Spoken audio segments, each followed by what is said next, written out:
kok lampunya nyala, padahal orangnya nggak ada. Nah nggak lama itu ada suara orang ngetik, ngetik lagi di kamar mandi, pintu kamar mandi udah kebuka tapi nggak ada orangnya, jalan set. Masuk ke kamar, pintu kamar nutup lagi, nggak ada orangnya.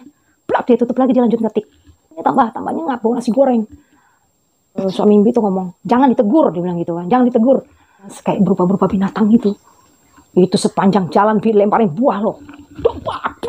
Nanti kalau dapat udang, dia bilang, jangan kamu bakar di situ ya, dia bilang gitu. Tiba-tiba nggak tahu dari mana munculnya. Nah kayak gini sih yang Bi lihat begini. Dia noleh gini sudah nggak ada kayak gitu. Itu kan jalan lurus, trek lurus gitu. Kalau ada orang bakar udang, bakar terasi, bakar udang, lidahnya tuh yang panjang menjulur terus ada kayak tanduk gitu.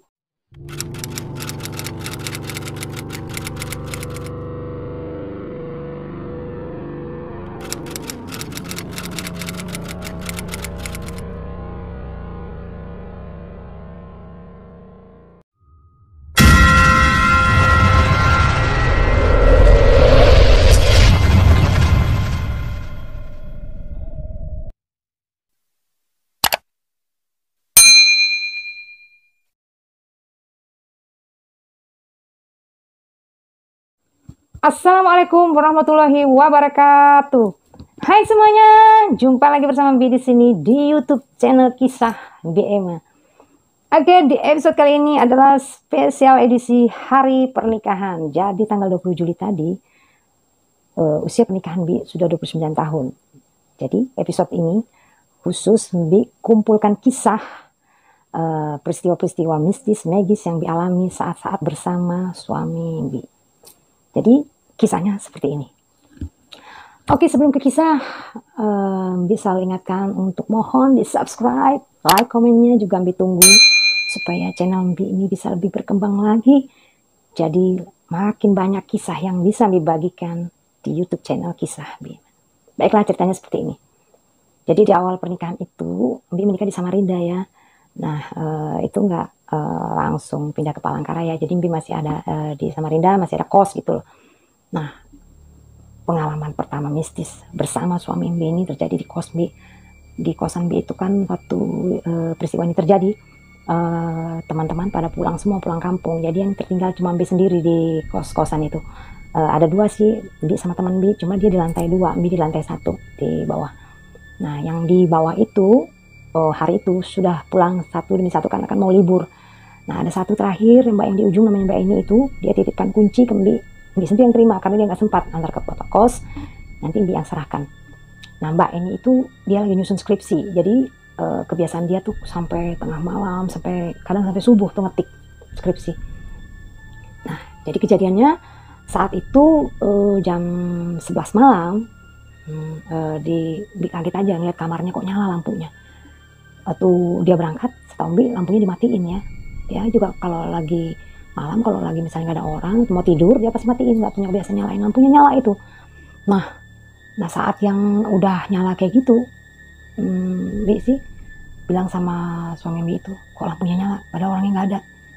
Nah nggak lama itu ada suara orang ngetik, wah ramai suara ngetiknya. Jadi itu kami berdua tuh merinding sih. Dia sebenarnya orangnya berani, tapi nggak tahu kenapa ya. Suara ngetik itu aneh banget, kayak yang agak beda dari Mbak Eni itu suara ngetiknya. Gak lama dari kamarnya itu lampunya kedip-kedip, nanti dimatiin, nanti nyalain nanti. Nah itu kami berdua betul-betul berdiri di pintu. Jadi posisi kamar Bi sama kamar dia tuh agak dipisahin, ada sekitar ada 4 kamar dia. Itu kami berdua betul-betul berdiri di pintu ngeliatin ke kamar itu. Jadi kamu pegang kuncinya? Iya, ini kuncinya sama aku. Itu gak ada orangnya di dalam, tapi kok itu ada orang ngetik, katanya gitu. Itu kami duduk loh di depan pintu, jadi kami nggak masuk ke kamar, kami di pintu nungguin tuh, yang nungguin orang ngetik itu. Nggak lama, ada ketakutan juga ya kan, suruh masuk kamar aja, kita di kamar aja, jangan di luar gitu. Dia buka pintu, suami Mbi itu udah mau keluar, mau lihat, Mbi yang tahan, jangan keluar, bilang gitu. Soalnya kan takut aja bertemu dengan yang di kamar itu loh. Nah pas dia keluar kamar tuh ada suaranya yang masuk kamar mandi. Dia kayak ya kayak bersih-bersih lah gitu loh, sikat gigi segala macam. Memang nekat suami Mbi, dia keluar ke ngintip gitu, ngeliatin. Jadi waktu pintu WC-nya terbuka, waktu ada orang mandi, bukan mandi, kayak gosok gigi, kayak siram-siram gitu, pintunya terbuka, dia lihat terbuka. Itu ada suara tapi nggak ada orang sama sekali. Dia sih laporan pandangan mata ya sama Mbi, karena Mbi takut kan, udah di posisi dia anjang gitu, ketakutan. Nah dia pas yang dia di depan pintu begini, dia kayak ngasih laporan nih, dia lagi di kamar mandi, pintu kamar mandinya udah kebuka tapi nggak ada orangnya, jalan set, masuk ke kamar, pintu kamar tutup lagi, nggak ada orangnya, plak, dia tutup lagi, dia lanjut ngetik. Nah itu pengalaman yang pertama kali Mbi alami saat sama suami Mbi itu ya. Dia sih nggak takut, cuma Mbi karena Mbi yang terlalu ketakutan, dia akhirnya ngikutin ritmenya Mbi ya. Padahal mungkin kalau dia sendirian aja mungkin dia mau pergoking gitu loh. Akhirnya besoknya Mbi laporin ke bapak kosnya, ceritain gini. Bapak kosnya minta diopkan lah cerita itu. Selanjutnya ya waktu udah bilang gitu, paginya memang kami cek, itu mesin tiknya tertutup, terbungkus, lampunya di posisi dimatikan, semua rapi kamarnya, kayak nggak ada orang gitu loh. Nah itu pengalaman satu kali. Nah yang kedua kalinya itu saat Mbi sudah di Palangkaraya ya. Yang saat sudah di Palangkaraya itu terjadi begini. Mungkin udah nonton ya yang di episode Dikejar Kuyang itu. Di episode itu sebenarnya nggak diceritakan semua ya, gimana ada kejadian-kejadian bersama suami Mbi. Yang dikejar kan bukan bersama Mbi kan, itu sama adiknya Mbi. Nah yang sebelumnya itu ada yang saat-saat bersama suami Mbi. Jadi pas waktu tidur malam-malam itu, dari apa tuh namanya, kisi-kisi kamar itu, angin-anginnya kamar itu kan ada kepala gini. Jadi Mbi bilang, bangun, itu ada orang nih, ada orang ngintip. Jadi dia bangun gini ngeliat, mana ada. Begitu yang dia ngeliat, mata itu udah hilang, nggak ada. Saat gitu loh. Terus dia ngomong gini, kalau aku lihat yang tadi juga, dia bilang itu yang ngejar kamu, dia bilang itu bersama-sama dia ya, bersama suaminya Mbi itu. Kalau gitu besok kita datangi si nenek itu, dia bilang. Nah saat yang bersama-sama ke tempat nenek itu, waktu yang Mbi ngeliat dari jauh itu ya, Mbi lihat sih dari gordennya dibuka itu, dia kayak yang marahin nenek itu loh, atau kayak ada pertengkaran di dalam. Dan seperti yang Mbi kisahkan di episode yang Kuyang itu, Dikejar Kuyang itu, nenek itu kan kayak rambutnya terurai ya. Mbi sih menyangka aja kalau mungkin suami Mbi itu ada buka paksa kepala rambutnya atau apa gimana gitu kan. Cuma dia nggak mau ceritakan sih, nggak mau dia ceritakan, mungkin nggak enak, nggak etis kali ya. Nah itu waktu itu yang pengalaman yang kedua di Palangkaraya itu. Dan dia yakin sekali kalau nenek itu adalah Kuyang, karena dia bilang dia kasih benda yang dia pegang itu. Jadi benda yang dia pegang itu bukan jenis kayak bulu landak, bukan juga kayu nulang, bukan. Ada dia punya kayu untuk mendeteksi gitu loh, kalau orang itu memang benar-benar yang sudah jadi Kuyang gitu loh. Nah itu yang pengalaman yang kedua. Terus pengalaman selanjutnya waktu itu Mbi kan sudah hamil berapa bulan? Hamil 2 bulan ya. Hamil 2 bulan itu kan ngidam gitu loh, ngidamnya jengkol. Jadi di Palangkaraya kan nggak ada. Palangkaraya nggak ada, dicari-cari kemana-mana nggak ada. Jadi satu hari dia ngajakin kita ke Kasongan, dia bilang gitu. Jadi Kasongan itu agak luar kota dari Palangkaraya ya. Tanya ada jengkol nggak? Sampailah di Kasongan. Di Kasongan juga itu waktu itu belum ada jembatan, kita masih nyebrang pakai ferry. Begitu nyebrang ke sana sekitar jam berapa itu, mungkin udah mulai sore, udah keliling di kawasan Kasongan tuh nggak ada sama sekali orang jual jengkol. Nah pas pulangnya itu sudah maghrib, pas sekitar jam 8 malam kita baru bisa nyebrang kan nunggu ferry kan. Sekitar jam 9 kita nyampe di seberang itu. Itu begitu lepas dari Kasongan itu langsung hutan lebat, hutan. Jalannya aspal sih, treknya lurus bagus, bergelombang jadi agak pelan. Nah sekitar keluar pas melewati kota Kasongannya itu, keluar menuju sudah jalan yang trek hutan itu, Ibu itu mencium bau nasi goreng. Nah itu kenapa selalu tuk banget, padahal itu sering dipesenin loh sama mama. Kalau ada bau, bukan hanya mama aja, ibu mertua juga, Mbi juga pesan-pesan banget. jangan sampai kamu tegur. Kalau di hutan ada bau-bauan, ada yang aneh-aneh, jangan ditegur. Namanya harus tuk-tuk banget. Itu benar-benar bilang, bau nasi goreng ya, bilang gitu. Bau nasi goreng ya. Itu suami Bi tuh pukul-pukul. Dia kan bonceng Bi, kayak kasih kode, di pukul-pukul, paham Bi gitu loh. Masih aja nggak nyadar aja. Tetap aja sepanjang jalan tuh baunya tambahnya nggak bau nasi goreng. Bau nasi goreng nanti singgah ya, beli nasi goreng ya. Dia tetap aja ngomong gitu. Akhirnya dia ngomong, suami Mbi tuh ngomong, jangan ditegur, dia bilang gitu kan, jangan ditegur. Nah, pas habis dia ngomong jangan ditegur, tidak lama itu modelnya sih kayak binatang gitu loh, kayak binatang, bukan kayak hantu, bukan. Dia kayak binatang, tapi kayak yang besar sih, kayak bayangan di belakang kan, di belakang ngikutin, di pasarnya motor tuh di belakang ngikutin. Nanti dia agak terbang ke atas, habis itu dia turun lagi. Suaminya itu diam aja, nggak ada ngomong, tapi dia berusaha ngebut itu, bawa motornya ngebut dengan jalan yang aneh, jalannya tuh gelombang-gelombang gitu, wah bisa megangin perut ini. Nah, yang ngikutin tadi, yang kayak berupa binatang gitu, itu sepanjang jalan lemparin buah loh, jadi yang mungkin ya, karena dari suami Mbi sendiri kan dia orang Dayak ya, terus dia juga itu kampung halaman dia kan, ya kita kan nggak tahu ya, biasanya katanya sih kalau habis tegur tuh biasanya kendaraan kita suka mogok, suka stop gitu. Nah ini nggak, jalan aja, tapi dia ngikutin nggak ngapa-ngapain, cuma ngelemparin buah tuh dilempar, itu takutnya luar biasa, sumpah takut banget itu.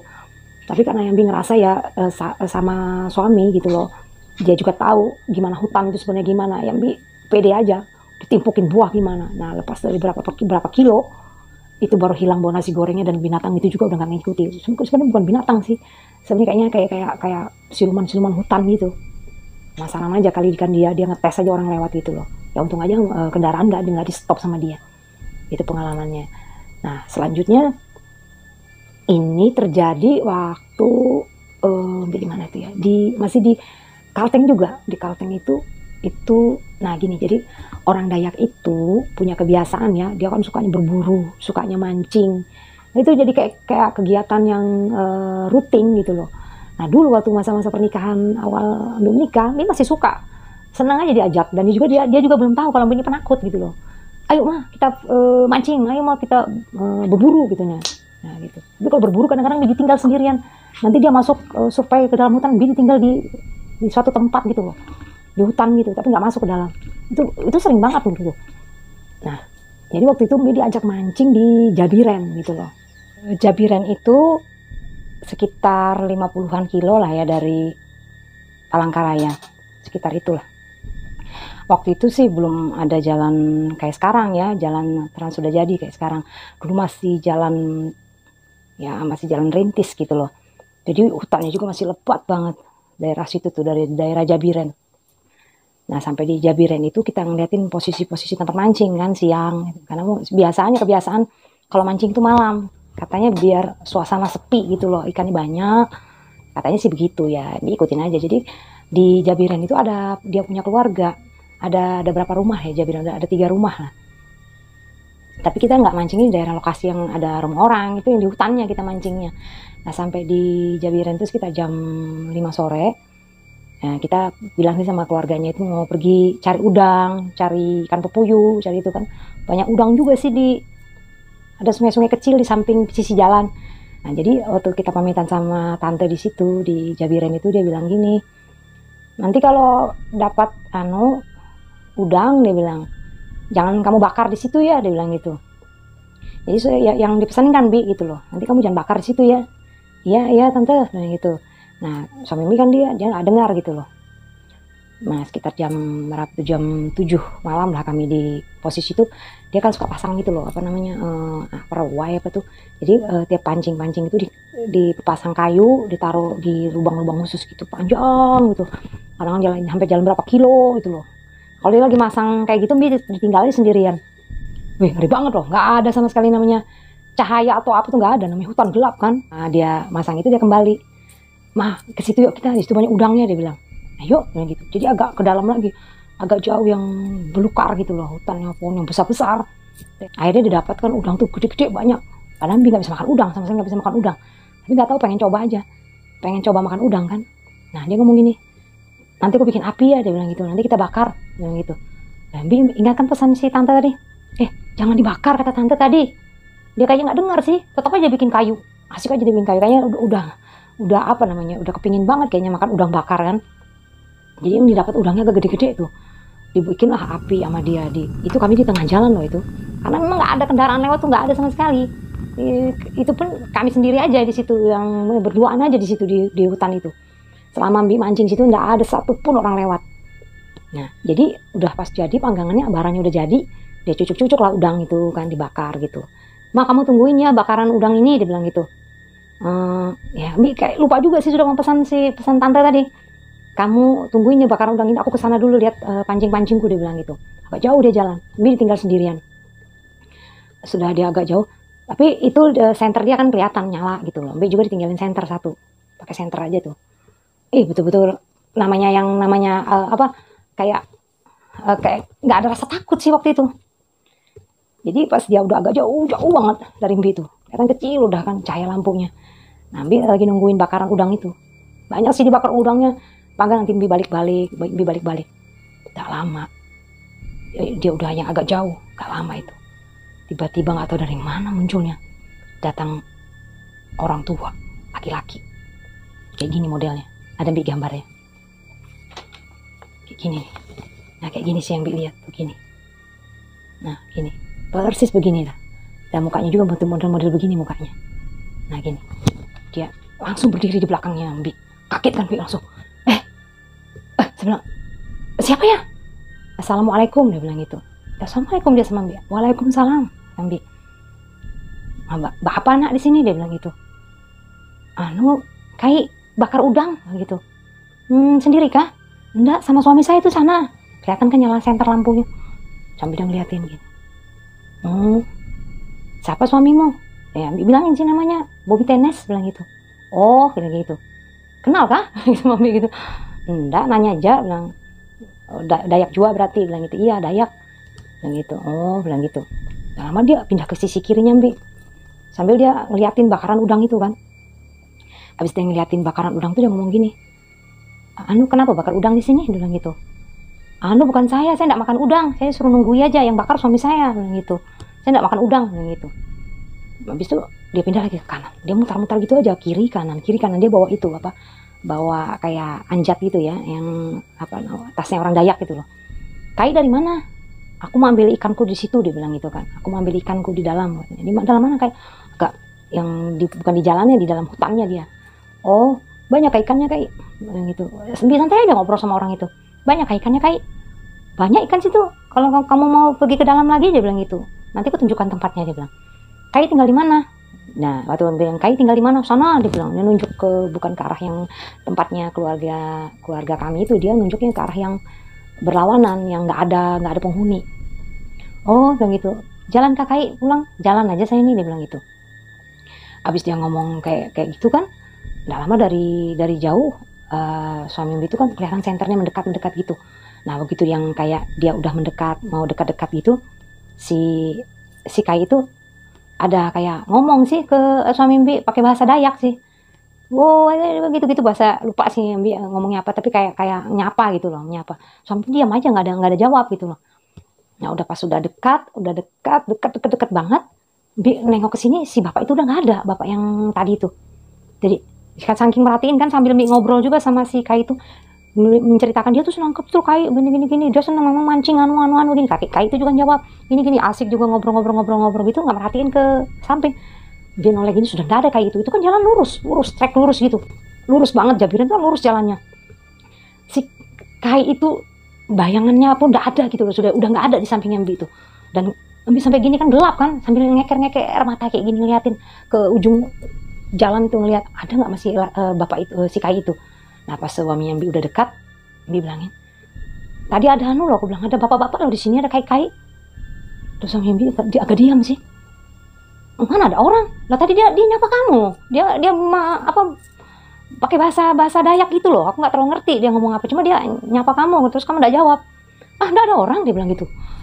Itu benar-benar namanya nggak tahu ya, yang ngerinya luar biasa banget loh. Dia bilang nggak ada sama sekali dia ngeliat orang, nggak ada, emang nggak mungkin ada orang lewat di situ, kayak itu hanya kami berdua aja. Jadi gue bilang sudah aja nih kayaknya, katanya kita pulang aja yuk. Dia bilang gitu kan, kayak udah perasaan nih gara-gara bakar udang nih muncul nih. Kita ke tempat tante aja lagi katanya. Kami balik lagi ke rumahnya si keluarganya itu. Nah sampailah kami di tempatnya itu, kita kan mau bagi juga kan ikan ke keluarganya itu. Sampai di situ diceritain kalau ketemu sama ada orang tua di situ. Nah waktu yang dia bilang apa, dia ceritain kalau ada orang tua, terus Mbi habis itu nggak lihat dia, dan suami Mbi juga nggak lihat. Dia bilang untung kamu nak, dia bilang untung kamu, cuma ditegur kayak gitu aja. Kenapa kamu bakar udang di situ? Bukan saya. Ya suami Mbi juga dimarahin sama dia. Kenapa kamu bakar udang di situ? Dia bilang gitu. Untung aja katanya yang datang itu cuma menyapa kayak gitu. Dia bilang biasanya dia bilang yang muncul di situ kalau orang bakar udang itu yang dia cerita sih ya, kayak manusia siapa, bukan manusia, kayak jadi-jadian kali ya. Itu ada yang namanya makhluk hutan di situ di daerah Kalteng itu, kayak model siluman campur jin atau apa. Itu wujud aslinya yang biasanya muncul, yang lidahnya tuh panjang banget, lidahnya tuh menjulur keluar tuh kalau ada orang bakar udang, bakar terasi, bakar udang, lidahnya tuh panjang menjulur tuh, terus ada kayak tanduk gitu, kayak tanduk di badannya berbulu, kukunya tuh panjang-panjang biasanya. Itu kadang-kadang bisa mencelakakan orang. Katanya sih kayak gitu, kata si tante itu cerita. Jadi serem juga ngeliat yang dua ini. Jadi itu ya pengalaman yang kedua. Nah kami pulang dari yang tempat tante itu, pulang. Pas kami pulang ke tempatnya itu, jadi kita itu dari tempat mancing itu menjauh gitu dari arah kota. Jadi kita arah ke selatan. Kalau ke kota kan ke arah utaranya gitu loh. Nah begitu kami pulang, kami singgah dulu. Habis itu kita harus balik lagi ke tempat mancing tadi. Nah begitu kami pas lewat lagi tempat kami mancing yang tempat bakar udang, pas sampai situ itu ban motor dua-duanya meledak. Ban motor tuh bener-bener yang dua-duanya dar kayak gitu meledak.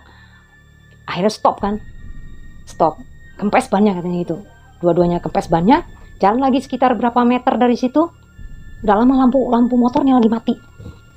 Jadi ini sih ya, Embi nggak terlalu yang sampai meyakini juga waktu itu, mungkin ya motornya kali ya kayak gitu. Jadi sepanjang jalan pun dialih-alihkan lah ngomongnya kemana, tapi karena ngeri banget. Itu masih jauh kota itu bener-bener hutan semuanya. Itu jalan sepeda motor itu lampunya mati, jadi mengandalkan dari cahaya langit aja, sama ban motornya juga kempes. Singgah dulu ya, pas yang agak-agak ada rumah orang satu, kami berhenti di situ, minta tolong sama orang itu kan, siapa bisa nambal ban. Dia bilang nggak bisa. Dia bilang gini, isi aja sama rumput. Dia bilang, akhirnya kami isi itu ban motor pakai rumput. Terus jalan sekitar mau dekat Palangkarayanya, baru motor itu nyala lampunya. Ya mungkin ya, tapi nggak terlalu yakin nih, mungkin juga memang sepeda motornya kali ya, memang agak-agak kredit ya. Itu pengalaman yang dialami yang bersama dia begitu. Jadi sepanjang jalan pun dia ngomong, kamu sih kenapa kamu bakar udang tadi? Dia bilang, biar aja. Coba tadi dia sama aku berhadapan, dia bilang, aku tendang dia. Jangan ngomong kayak gitu, dia bilang, ngomong gitu, jangan ngomong kayak gitu, sompral gitu loh. Itu pengalaman sama dia yang selanjutnya terjadinya di kota mana ini, di Pangkalan Bun kayaknya, di Pangkalan Bun ya. Nah waktu itu dia ada kontrak nyanyi ke Pangkalan Bun. Waktu berangkat ke Pangkalan Bun itu, waktu itu ada peristiwa ya, lebih itu bencana nasional sih, karena itu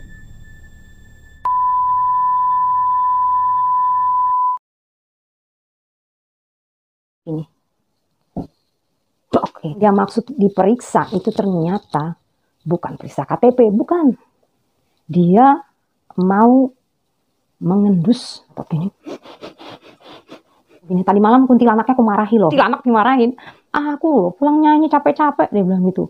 Seguk-seguk nangis di kamar, ya tak marahin dia bilang gitu. Mbak Kuntil itu lagi duduk di situ di bak. Dia bilang, itu benar-benar suaminya Mbi loh. Benar-benar dianya. Ada dua berarti. Melihat dua orang yang sama di sisi sini, di sisi sini. Bilang gitu. itu ada orang di dalam pohon. Pohon terbakar, jadi kayak gini gambarnya. Model mukanya dan rambutnya dan setelannya begini nih. Nih, makhluk dalam